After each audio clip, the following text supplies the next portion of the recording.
Welcome back, everyone, to Deja Vu 2. Let's get on with an adventure, of course.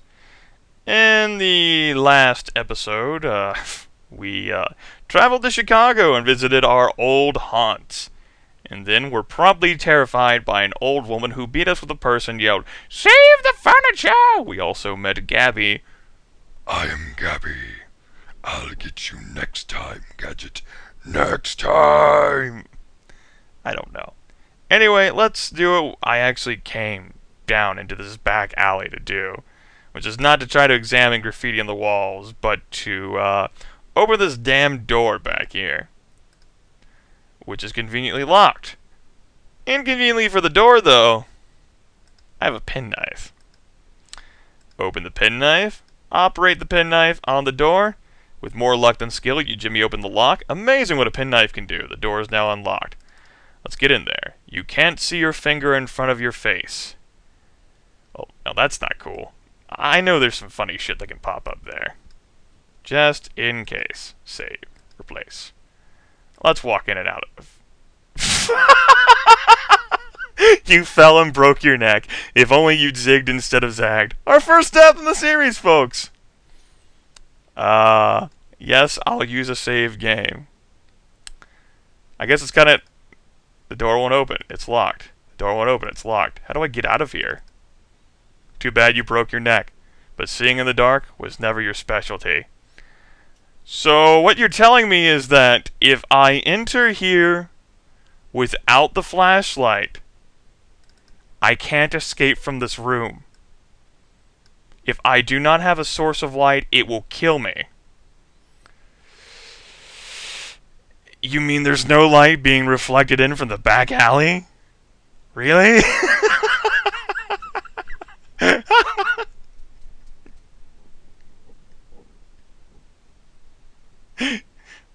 Fucking game. Okay.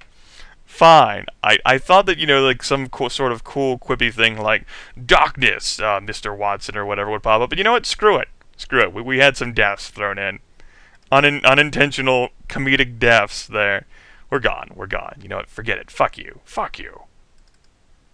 Door won't open. It's locked. Fine. And this was the way out? I couldn't go out? Are you fucking kidding me? Now I want to see it now. You're gonna fucking show it? You're gonna tell it to me. The absence of light can only mean one thing. Darkness! Brilliant deduction, Watson. Now we're going to restore the game, because that probably took some moves. No. Let's load just in case. Can't believe that. Let me restore my inventory again. Can't believe that happened. I can believe it, I just don't want to accept that it happened, okay? Damn game killed me.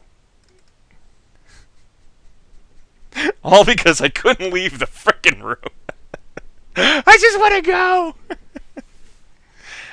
I mean, I'm not saying that I would be amazing in pitch black darkness, but come on. I think I could avoid tripping on some things, It depends on the condition of the floor and my luck. And I know my luck's crap, but even if I did fall, the propensity in MacVenture games of you immediately falling in darkness and breaking your neck is extremely high. I'm just saying. You should be allowed to traverse through situations in the dark. Now, if you're trying to go up or down the staircase, especially in an unfamiliar situation, or, if there's some boards loose in Joe's bar, that's one thing. But come on, every single time, Shadowgate, as soon as the torch goes, bam, you're dead. Well, that's understandable, too. I mean, you don't exactly have a way to light another torch if your last torch... Whatever. It doesn't matter. We died. It was funny. Hopefully that death sequence will never happen again. Unintentional death showing you incredible features. Right. I'm amazed hitting myself while at the blackjack table didn't kill me. Right. Well, I want to go through the wine cellar here. And, if you'll recall from the original game, this is the wine cellar. It's dusty. Joe's clientele obviously didn't go for this hoity-toity fermented grape juice. This had no dust. How strange. And if we operate it, it's a secret passage. Great Scott! And this leads to a secret room. That leads down to the sewer. I presume I'm not allowed back down there in this game. This leads to a hidden casino. Aren't these things illegal outside of Nevada? What do we got here? We got a portrait of dear Uncle Al, as in Capone. We got a perfect likeness of Lucky Luciano. We got a slot machine. I do not want to try my luck.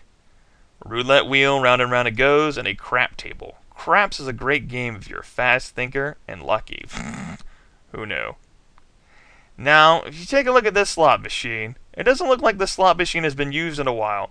Oh, really? I would go so far as to say none of this stuff has been used in a while, 'cause, you know. Yeah. What you do is you take the key from the telephone and you operate it on the slot machine, and it unlocks it. Now let's open the slot machine. And, oh my god, we have ourselves Siegel's personal diary, and we have a business card. Sugar Shack. 4177 South Cottage Grove Avenue, Chicago, Illinois. You notice the words, come and see me, Joey. Mr. J? There we go, it works. Mr. J, come and see me, Joey. Scrawled on the back of it. Sugar and you go way back. You remember many hot nights in the town with her. You also remember the last time you saw her. She was carrying a grudge, a .38, and 6 bullets with your name on them. She tried to kill us in the first game. Spoilers. Fantastic. It closed the slot machine, you bastards. Let's go ahead and get the card. And get the diary. And open the diary and examine it. The diary contains a list of payments for various amounts. You start to scan the list. March 24th, 1939, $118,000. April 15th, 1939, $24,000. Blah, blah, blah, blah, blah, blah, blah, blah, blah, blah. The list continues, but you notice that courier number 0 is not shown again. Close the book, make it more neat in my inventory. And let's go ahead and get the hell out of here. We're done. I've had enough of Joe's bar. The flashlight becomes noticeably dimmer. Of course it's timed! Fucking Shadowgate all over again! Dun-dun-dun-dun-dun! That was uninvited music. Whatever. Just go ahead and leave. Front door is locked, so let's just go. And we're gonna operate the flashlight off. I don't remember if I need it again. Oh, you bitch. Roach phlegm must be eliminated!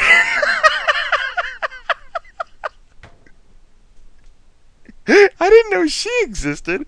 Or if I had encountered her before, I completely forgot. That's great. Roach phlegm must be eliminated! Oh, lady. That's great. Let's just go. Let me save just in case. And, head on out. And back into the cab. You're sitting inside of Gabby's cab. Now I'm going to show him the business card. Apparently I'm not. We're going to try this again. Operate card on Gabby. Yes, He says with a grin. He drives you to the apartment entryway. here we are, Ace. You open the door and hop out of the cab. You're standing outside of a tenement. The section of town is so bad that even the police of Chicago steer clear. Oh boy. Well, let's see what we got here. We have Sugar Shack's executive office, also known as a public phone booth. We have, from the looks of this bum, you figure he must be the neighborhood lush. We got ourselves an open door, a front entrance there. And we have a front door to Sugar Shack's basement apartment. It has a cheap knock on it, a cheap lock on it rather than a lock. Let's save just in case again. The bum of the sidewalk wraps himself around your leg, begging for a nickel to get a cup of coffee. Not only is this annoying, it prevents you from getting anywhere. I'm not going to keep this result, but what if I gave you money? The bum accepts your hand out and mumbles something about getting a cup of coffee or a bottle of booze and promises you someday that he'll be back. Or he'll pay you back. Wow, so he still didn't move out of the way. Okay. That's cool. Tell you what, I guess we're not going through that way. How about the basement door? I'm sure if, as I reset my damn inventory again. Whee! Hold on one moment, guys. Technical difficulties low. Oh, shit, I didn't mean to pick up that window. Oh, fuck. You can rearrange your whole damn shit, and I do not want to rearrange my shit. I tell you what. You, clean up my inventory. Well, when you cleaned up things, you really cleaned them up, I gotta admit. You did a good job. Let's go ahead and reorganize these things the way I want them to be, i.e. much closer together. Now I don't know which dollar is which. Well, that's not good. Yeah, I suppose it doesn't say on them. There's no, like, difference between the bills, is there? I don't think so. Move the card up. Oh, shit, that takes time? Really? Really? Really? Are you gonna be fucking kidding me? Still ain't come up with the dough. Well, I've already changed his voice now. Yeah. Still ain't come up with the dough, eh? It was supposed to be an earth-shattering kaboom. Still ain't come with the dough, eh? Well, you still got some time, but the boss ain't real forgiving about things like this. No. Really gotta do this with a thing, guys. You know what? Fuck you. We're gonna see you anyway. Fine. My inventory is all screwed up. You know what? Forget it. I'm not gonna try to reorder it. I didn't know that took time. Just moving around shit in my inventory. Fucking game. Fine. Operate, penknife, door. With more luck than skill, yes, the penknife is awesome. Let's go down there. You're standing in Sugar Shack's dump, and boy, what a dump. This place makes the sewers look good. You choke on the dust and the pervasive smell of cheap perfume. Isn't that nice? It's a large clothes wardrobe. A glance in the mirror tells you that you don't look much better than the condition of this room. Damn. Well, let's open up the wardrobe then. The wardrobe is now open, and oh ho ho! What have we here? Oh my. It's a red silky number. It's slit to here and shows off the more well-endowed sections of her anatomy too. But they're strictly work clothes. What we're really interested, though, is this. It's a copper's uniform.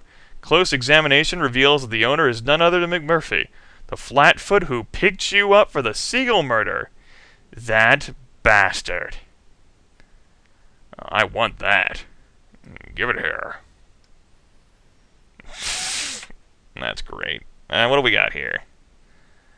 Examine.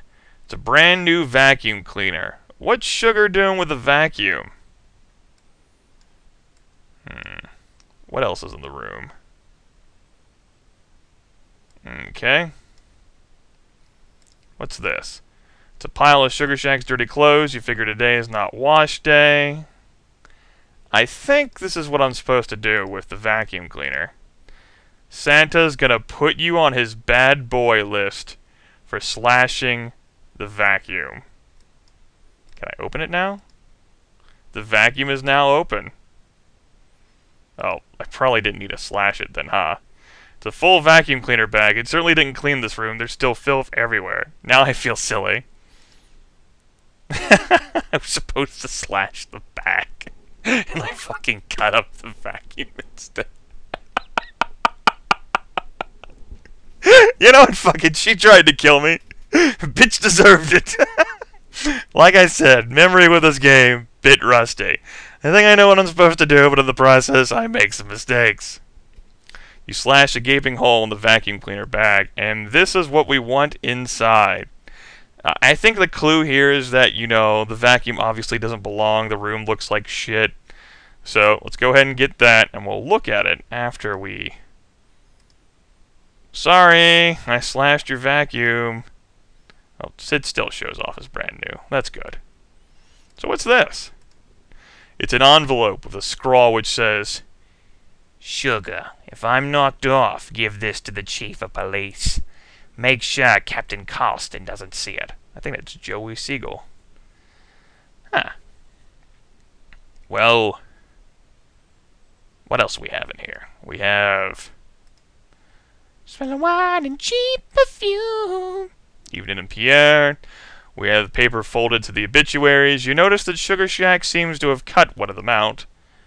We have it's a tissue. You know how to use one, don't you? You just put one in your nose and blow.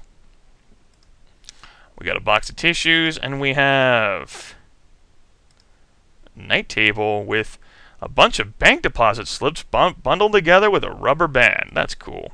Let's go ahead and get out of here. There we go. You're standing outside of the tenement. The section of town is so bad that even the police of Chicago steal too. Still ain't come up with the dough, eh? Well, you still got some time. But the boss ain't real forgiving about things like this.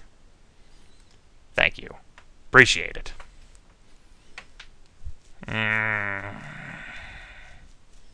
So I itch my beard. Right. Thinking about what I want to do next now. I guess that's what I'll do. Let's go ahead and enter the cab. We're going to go ahead and save the game. Still just in case. Now, I'm going to operate my pants. And I'm going to operate the cop's uniform. I'm now wearing the uniform. And now, I am going to operate this newspaper here on Gabby. Yes, he says with a grin. He drives you to the train station entry. Ah, shit, it's the train schedule. God damn it, where's the newspaper at? Newspaper. Oh, there it is. Silly me. Operate this on him. Yes. He drives you to the morgue entrance. Sorry, Gabby, I made a mistake. It's kind of hard to distract him whenever you realize you made a mistake. You're like, shit. You can't see much in this rearview mirror. Let's go ahead and get out. You open the door and hop out of the cab. You're in front of the Chicago City Morgue, a place you've had the misfortune of going into over the years. Indeed. Go ahead and enter the City Morgue. You're inside the City Morgue. A chill runs down your spine. Is that so? Go ahead and open the small gate here. Well, open it, bitch. The gate is now open. Now, we're going to open that door. Examine this man. It's the morgue clerk. You shudder as you notice the title of the book he's reading. Murders in the Rue Morgue, by Edgar Allan Poe. It's a plaster skull paperweight. At least you hope it's plaster. What do we got here? It's a clipboard which lists recently unclaimed bodies. There are two names you can read. Allison and Durga. What we got going on here? It's obituary notice for L.C. Shaggy, who died of food poisoning from eating macaroni and cheese which has been warmed over too many times. We got an obituary notice for Bloody Betty Lupino, who took a fatal overdose of placebos. We've got an obituary notice for Steve Ballsy Halsey, a former drummer who accidentally impaled himself on his drumstick. We shit. The end. It's a notice about not leaving personal items on the stiffs, and it's obituary notice for Lenny the Weasley Wolf, who tragically choked to death on his own words. Speak. Hi. The clerk didn't hear you. He probably wasn't listening. You know what? I'm in an officer's uniform. You listen to me. Respect my authority. The clerk reels from the blow, but manages to hit the hidden alarm button under the desk. The cops are there in no time. Bright move, Ace. Your uniform doesn't impress the officers. Police brutality takes on a whole new meaning. Your allotted time expires during your incarceration. Stogie tracks you down and posts bail. Although you protest, nobody listens. Stogie tells them that the two of you have to go to the funeral of a dear friend at a nearby cemetery. Gee, is that all, Stogie? All right, let's go, you say. It's only later that you realize that the dear friend Stogie referred to is you.